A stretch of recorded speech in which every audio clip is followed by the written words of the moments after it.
Assalamualaikum, teman Afizah. Kali ini kita akan menggambar dengan mudah dan cepat. Ayo siapkan kertas dan spidolnya. Tonton video ini. Saya jamin pasti kamu bisa. Pertama, buat segi 5. Buat trapesium. Buat persegi panjang besar dan kecil. Buat garis siku. Buat lingkaran. Tarik garis panjang kemudian buat 2 lingkaran yang dihubungkan garis pendek.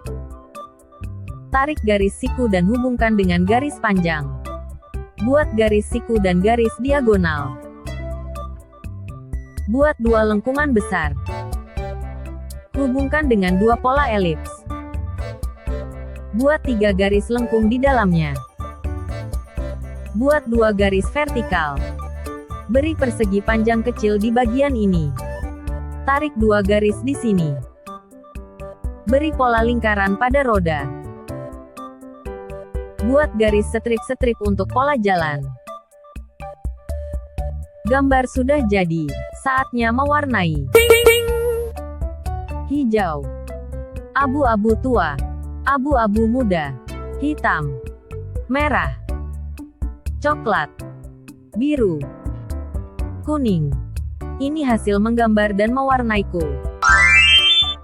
Bagaimana hasil gambarmu? Buat pecinta channel Afizah DIY, jangan lupa like, share dan subscribe channel Afizah DIY. Sampai jumpa di video lainnya. Bye-bye.